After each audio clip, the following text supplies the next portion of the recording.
Hello and welcome to my next video on biodiversity. For those doing the OCR textbook, you will see that it's kind of a bit from the beginning, a bit from the end, because this actually features biodiversity and maintaining biodiversity if you use the Cambridge textbook, and it just makes more sense to put it together into one video, because otherwise there wouldn't be much in the just single biodiversity bit. Now, biodiversity is a very important part of biology, but it's also one that can be taught really badly and also be quite boring. Personally, for me, sampling, don't really care about it. But it can also be really interesting, it's really important and can be fun. Also, it's quite important for practical exams. They love throwing these in practical exams. Right, so firstly, some definitions. Yep, there are definitions. They love one of these. Very simple. Biodiversity is the variety of living organisms in an area. Species, a group of similar organisms that can reproduce to produce fertile offspring. So, if a female dog, male dog mate, they produce a dog. That's fertile. That's species. But ligers are a cross between tigers and lions. If they breed, a lion and a tiger breed and produce a liger. Now, why tigers and lions are separate species is because a liger is not fertile. That cannot produce an offspring. So they are separate species. And a habitat, the place where an organism lives. And other words you might hear me use, population, which is the amount of a species living in an area. You have an ecosystem, and an ecosystem is a group of organisms living in one habitat, living together. And I think those are most of them. So, types of diversity. There are three main types: habitat diversity and species diversity. Now, these are all pretty self-explanatory. Habitat diversity, the number of different habitats in an area.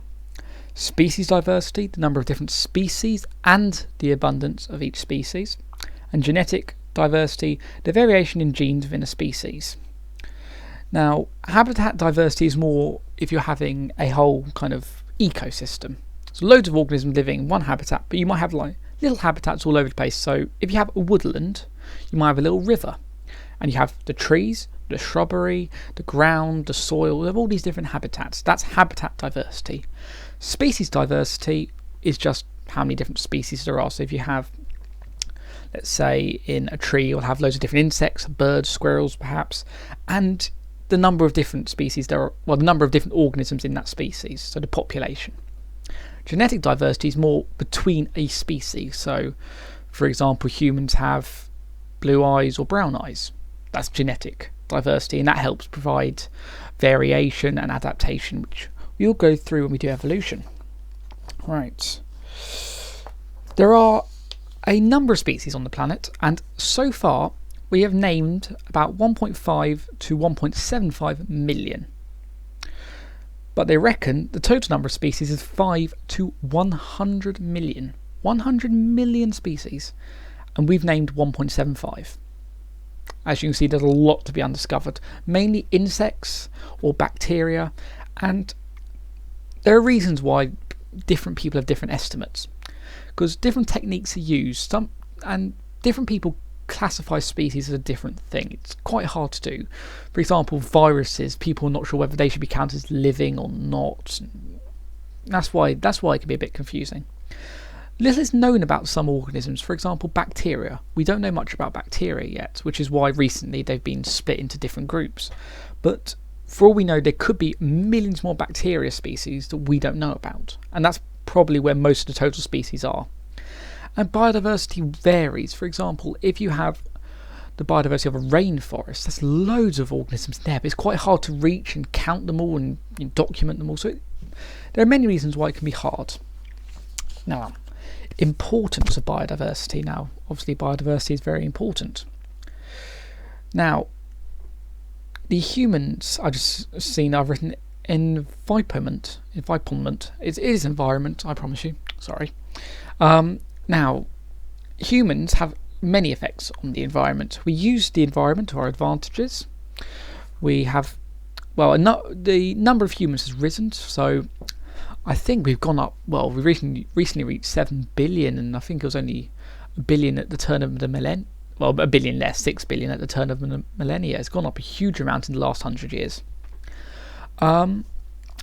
We use Earth's resources, so of course we use, and this isn't just coal, oil, natural gas we use for fuel. We use many other things, ground, just area. We chop down forests. We harm species for a variety of reasons, for food, for medicine, for materials, for just because they scare us, or are harming crops, or because we just want to, which is not good at all. But that affects biodiversity, and this results in a loss of biodiversity and extinction.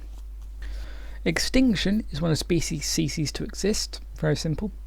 You also have an endangered species.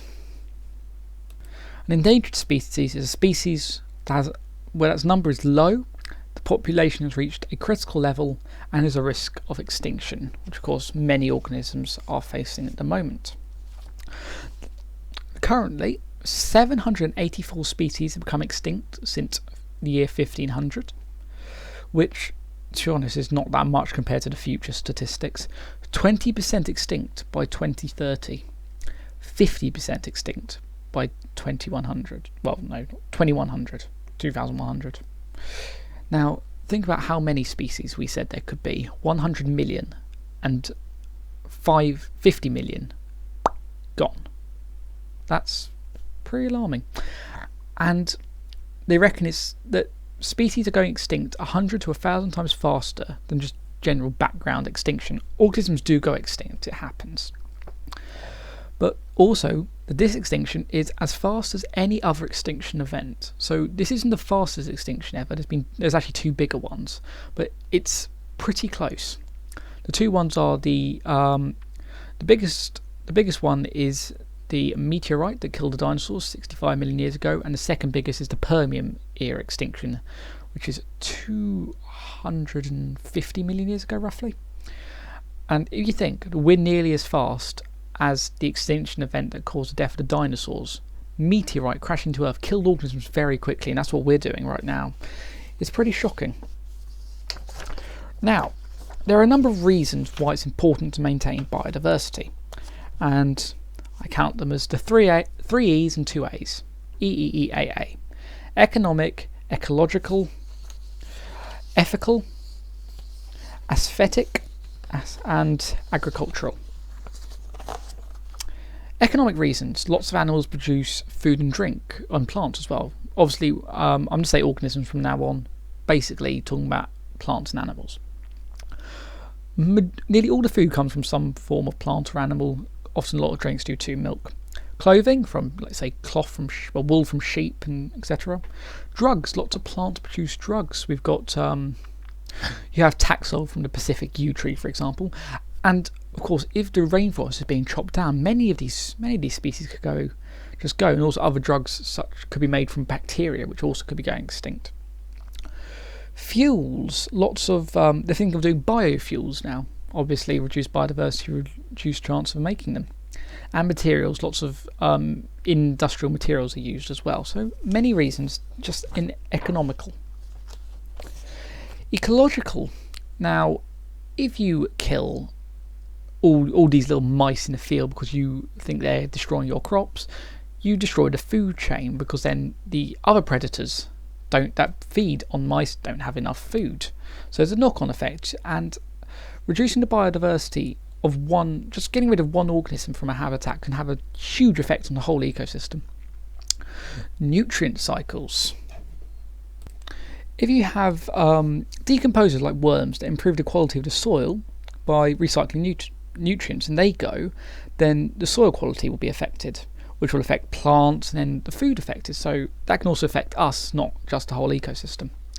Loss of habitats. This obviously, if you reduce biodiversity of plants, you reduce the area of other organisms to live on. Chop down trees, all the creatures that lived on that tree lose their home. And climate. If you chop down trees, more CO2 is going to be released into the atmosphere, which will affect global warming. Ethical reasons. Now obviously all organisms have a right to exist. It's not humans' choice to decide who should live and who should die. That's not right. Also, people think that since we can think for ourselves, we know what we're doing is bad and affecting the planet. We have a moral responsibility to look after these animals. Also, religious. For example, in Buddhism, Hinduism, life is sacred. So killing these organisms is against religious beliefs, which is a perfectly valid reason. Aesthetic. Very simply, waste of a piece of paper, this one. If you have lots of plants, lots of wildlife, it looks nice. They're pleasant, attractive environments. It creates visitors. It's nice. And agricultural. You reduce biodiversity, you reduce food, you reduce pollinators, so plants will die, you get less food. So all of this has got a knock-on effect. Pest control. If you kill lots of birds that eat insects that attack your crops, then you get more pests, reduced yield. Variety. You lose the variety of biodiversity, as we'll see later. We talk about species richness and species evenness, and you reduce the species richness, which is not good. If lots of your food comes from one species of plant or two species of plant, and a natural disaster affects that whole species, you lose all your food. This happened in the Irish potato famine, where there were only two types of potato crops planted, and then a famine destroyed both of these, and obviously there was a massive food shortage.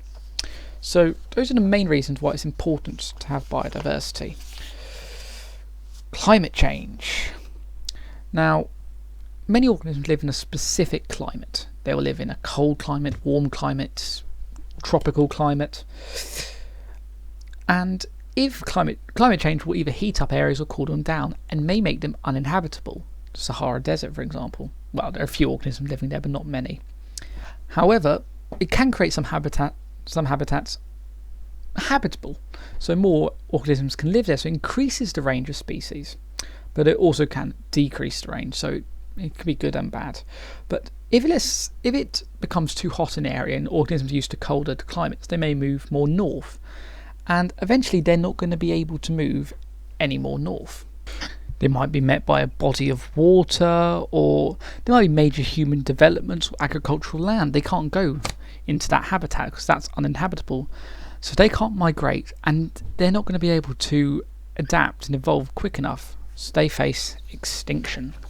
Climate change also has contributing factors in two other main areas. Disease. The range of some insects that carry disease might become greater because areas become warmer and wetter. Insects like mosquitoes that carry malaria will be able to thrive more, so the disease increases. That obviously means that more organisms could die from it, so it reduces biodiversity. Also, warm, wet conditions are where fungi thrive, so you could get more fungal infections. But also agricultural patterns. If more area is available because it's now habitable, it might be used for farming. Now this can be good because it means more habitats, more organisms can live there. But it can also be bad because different crops are needed for different conditions. So if it gets too hot for a crop, it dies. So the whole food chain goes, so it disrupts food chains. And also, if you have extreme weather events and unexpected conditions, flood, drought, or timing of seasons, crops might die, and yet again disrupts food chain, decreases biodiversity. Now the most exciting topic, sampling. Yay! Right, most important thing about sampling, it should be random. I don't think you'll be asked in any paper anything about systematic sampling or anything else. It'll be random. This is because it's unbiased and makes it fair. You get a good, accurate representation of the whole area. And you do this by using a random number generator on a computer or something. You want to choose a habitat to survey, so let's say a meadow, and you will sample a small area of that habitat and then assume that the whole habitat is the same. This can have faults, obviously, so if you assume that the whole area is the same, there might be a tree in the middle of the area. That'll have a different ecosystem altogether, or a massive hedgerow which you haven't counted. So it does have problems, but random sampling is the best method. Now, there are different numbers of sampling. Obviously here I've shortened it into a list. I couldn't be bothered to write about it, to be honest, but the examples: quadrats, these are just squares that are kind of set up into little smaller squares, usually about 100 of them, and it can be a 10 by 10 centimetre or a 50 by 50 centimetre or 1 metre by 1 metre squared quadrat, depending on what you want to survey. Usually the most common is 50 centimetres by 50 centimetres. And what you do is you'll create a little grid, kind of a hypothetical grid using tape measures. You use a random button in your calculator to kind of choose the coordinates and then put the quadrat in that coordinate. And that's how you can use it to count the number of organisms. Sweep nets, they can be used to get insects in, or other organisms who live in kind of tall grass and stuff. You just sweep the net across and you'll get it. You can also use nets in water, so you put the net in the water, so the net bit is actually downstream, so water will flow into it, disrupt the soil and the ground, not soil, ground, right in front of it, and loads of organisms like, loads of beetles and maybe some other kind of insects will flow into it. You have a pooter. A pooter is a good way of collecting organisms. What you do is you suck the insect into this little tube. There will be a filter to stop it going into your mouth, but it goes into this little container and you can then look at it. Transect. A transect is a line taken across the habitat, so stretch a long rope or tape measure across the habitat and take samples along the line. Now you can use a point transect, which will have a wooden line with 6, 7, 8, 9, 10 little pointers coming out. You put it in various points along the line, and then whatever species are touching that, you count it. You count each species they're counting at once. The thing with transects, which is a bit confusing, is that you can end up getting more than 100% total cover. There's also, if you do estimating percentage cover, you can do this as well, but that works fine. Pitfall traps, so you create a little trap, cover it with leaves, have perhaps a light over the top so organisms go underneath, it doesn't matter, but the little insects will scurry along, fall in, and you can look at them later. And also have a Tulgrin funnel. This is a bit like a pitfall trap, but it's more for actual flying creatures, so you create, not flying, what am I saying? It's for leaf litter. You put leaf litter into the funnel, and then there is a screen which prevents the leaves falling through, but there's a light at the top, so insects go, no, we don't want the light, and go down through the screen into the jar so you can count them. And that's basically sampling. As I say, there's not much you can find out about it. The OCR textbook is probably the best for it. There's 2 pages on it, just read up on them, that's fine. Now, once you've actually got the number of organisms, you can measure biodiversity. And there are 2 key terms: species richness, the number of species in a habitat, and species evenness, the measure of the relative abundance of a single species. And both of them are good. Species richness is good because it shows you have a good biodiversity. Species evenness is good because if you have 20 species, but one species you have 100 members of, and then the other 19 there's only one, then that's not really biodiverse. It's mainly just one species. So you need to have richness and evenness to get good biodiversity. And you work it out using the Simpson's index of diversity. So diversity equals 1 minus the sum of n over n squared. Small n is the total number of a single species. So that kind of gives you the abundance. And then big N is the total number of all the species. So if you have 10 species, it will be 10. And then that capital sigma is sum of, in case you don't know. Here's just an example. I've called 6 species, A, B, C, D, E, F. N is the number of species or found of each one. As you can see, it's pretty even. It's pretty even. I mean, C's got a lot less than A, but it's generally, if we took a mean, we get 16.7. I'll say rounded, and that's there's nothing too far off that, so that's pretty good.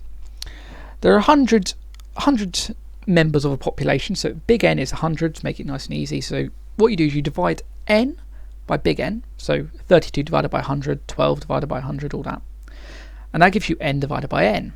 You then square that to get all these decimals, and you'll get and then you add them all up and you'll get a number 0.2452.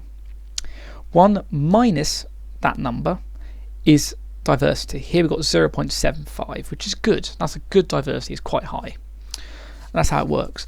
If you want another example, I suggest you either comment or email me. My email's in the description, and I will go through one. It's just, I don't want to take up too much of the video with this because it's already about probably 20 minutes, 20 seconds, I don't know. He says, looking at the timer. Right, now, conservation. What are you going to do about biodiversity? We know why it's important, how to check on it, but what do you do about it? Right, there are two main types of conservation, in situ and ex situ. In situ is conserving a species in its natural environment, easy to remember. So this is, I'm going to be using the example of a rhino, as you'll see why later. So a rhino, you would conserve it in the African savannah, or shrubland in Africa, that kind of area where the white rhino lives. What you create protected areas, you make nature reserves and conservation parks. When you're looking for a conservation park, you must look for comprehensiveness. A long word. So how many species are represented in that area? So if you're creating a park when it's only 2 species, when you could be creating a park with 20, then think about that. Adequacy, is the area large enough? Is there a good climate, all that? And representativeness. So is there a lot of range of diversity? So we want to make sure that it's got good biodiversity if we're going to conserve it. Control of species introduction. This is to make sure that no new species that could affect the ecosystem are introduced. Protecting habitats from deforestation. Restoring damaged areas. If an area has been, has lost all the nutrients, add some more in so plants can grow again. Promoting particular species. So if you have a species so you have an ecosystem which is working well, but one of the herbivores has lost its food, has lost its plant. Grow more of that plant so the herbivores can eat that, so the predators can eat them, so you get all the ecosystem back in. Legal protection, and this is to stop poaching or deforestation and all that, as we'll come on to one of the agreements later that looks after this. In the UK, for example, there are a few examples of national parks, nature reserves, and they help with biodiversity in England and also repopulation. So I think the otter's recently been reintroduced in some places up north, and that might have been a while ago. Right. Advantages of in situ conservation.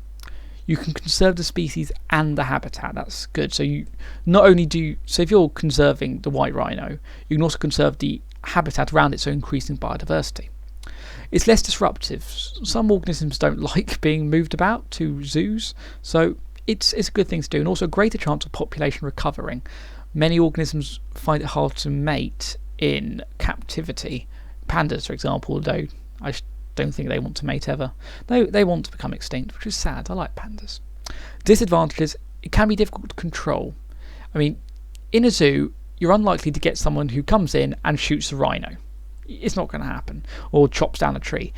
In a wild reserve, it's very easy for one to do this, especially if it's over a big territory. It's quite hard to control all of it.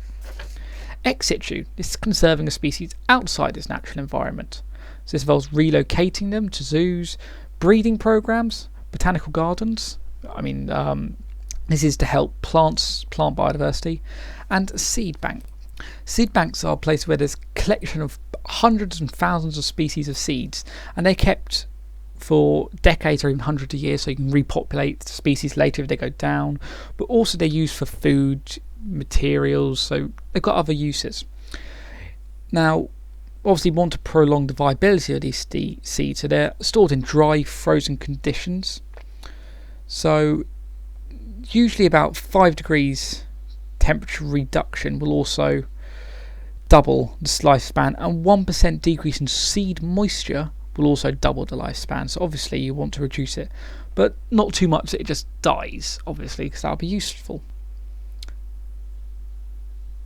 So next, the advantages and disadvantages.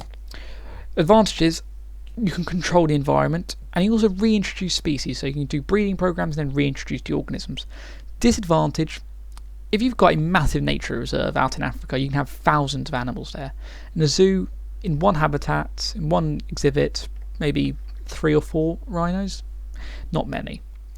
It can be quite difficult. It can be difficult and expensive to get animals to breed and look after them. It's a lot more expensive because you have to build everything. And also it's less successful. Organisms are less likely to breed. But so both are good and bad in various aspects, but generally in situ is generally better. International agreements. There are two main international agreements and one kind of government thing. So CITES. CITES. This is the Convention on International Trade in Endangered Species. Yes, you do have to know that. Horrible. What they do is they regulate trade.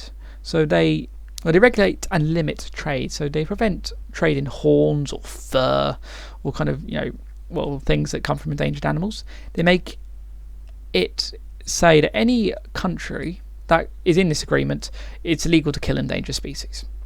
It also raises awareness. It looks to educate people, and also it makes sure that plants are traded properly. It does not endanger survival of populations. They also monitor trade. It's a lot to do with trade, but so it's a trade thing, but also to help endangered species. You then have the Rio Convention. The aims of this convention are conservation of biological diversity, sustainable use of its components, appropriate shared access to genetic resources, appropriate sharing and transfer of scientific knowledge and technology, and fair and equitable sharing of the benefits arising out of the use of genetic resources. Very simply, sustainability, responsibility and guidance. Sustainability, making sure that no resources are badly used, that help sustainable development of organisms. Responsibility, it's everyone's responsibility to look after these organisms, not just the governments. We need to help as well. And guidance, how you can help. It helps. It tells governments, countries, and the people how to help. Now, EIA. This is environmental impact assessments. These do a number of things. They estimate biodiversity, conserve biodiversity. They look after endangered species and make sure that any new planning developments do not kill endangered species, and planning stipulations. These are just agreements before the planning is done. So what they do is they make sure that you avoid or minimise any biological diversity reduction. So if you're creating a new motorway, that not much habitat's going to be destroyed. And they also go out and see how much biodiversity there is there by doing, Simpson's Index Diversity. They also make sure that no endangered species will be killed, help define endangered species, and just make sure that planning is fine. Now, here's why I've been talking about the white rhino, because I didn't want to write about sampling, so I just drew a picture of a rhino, and haven't done many pictures. And I think that's not half bad, actually. Feel free to comment and tell me I'm terrible, but it's true. Right, God, we're already on 28 minutes. Wow, it's going to be a 35-minute long video. Sorry about that. I was also planning on not giving, a huge amount of detail either. This is quite, rough about biodiversity. I suggest if you want any more information, obviously textbooks, but email me, leave comments. If you want me to do another video on anything more specific, I will. So, questions. A. Explain the term endangered species. B. Suggest 2 reasons why the white rhino is an endangered species. Yet again with the white rhino. 3. 2 features of how CITES is helping the white rhino. And D. Why is loss of biodiversity a concern? Right. I think that's actually a concern for agriculture is the actual question, but I think it's for agriculture. I'll give you a chance to pause now. Good, right. Oh, by the way, sorry for the change in colours from time to time. My pens kept running out. Right. A. What is an endangered species? Species that number is low and the population has reached a critical level. There is a risk of extinction. B. Suggest 2 reasons why the white rhino is endangered. It's shot to prevent farmland damage, habitat destruction, hunting, poaching, killed for horn or meat. So, a number of reasons. 2 features of how CITES is helping white rhinos. Illegal to kill the rhino, ban on trained in horns or meat, increased cooperation between countries. It educates and also creates permits. These permits are there to allow certain rhinos to be living here and there, blah de blah de blah. And D, why is loss of biodiversity a concern? You lose organisms. I think you remove pollinators, damage the food chain, and many other reasons. But I wrote 3 there. Obviously, this is getting quite rough now because I don't want to go for hours and hours because you'll get bored. So, little conclusion now. Yay! Things you need to know: types of diversity, habitat, species, and genetic diversity. So the importance, that's the 3 E's and the 2 A's. Economical reasons, ecological reasons, ethical reasons, aesthetic reasons, and agricultural reasons. Global biodiversity, looking at the diversity all over the world, rainforest, savanna, Arctic, all them. Climate change, how that affects the biodiversity of regions. Sampling, so your quadrats is the main one, random sampling, all that. Simpson's Index of Diversity, that comes up in a practical exam, and you just need to know how to use that. Usually most of the table will be completed. And conservation, in situ, ex situ, and international agreements. There we go, that was the incredibly long-winded lesson on biodiversity. Now, I know many of you won't have actually done this yet. I know at my school we've done biodiversity but not maintaining it, so I've taught it myself. If there is any concerns or problems or things you want me to explain further, I will, and I will try my best. So far, from what I've seen on my amazing channel, there we have 2 subscribers, which I am bloody chuffed about. I think that's amazing.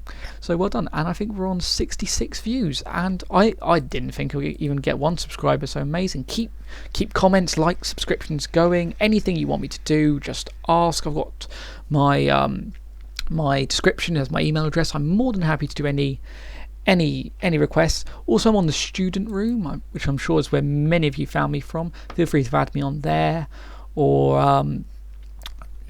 go on to one of the many forum posts I've done. Munro-T07 is the student room, MUNROT07. So yeah, I hope you're enjoying these, and I'll see you again soon. Goodbye.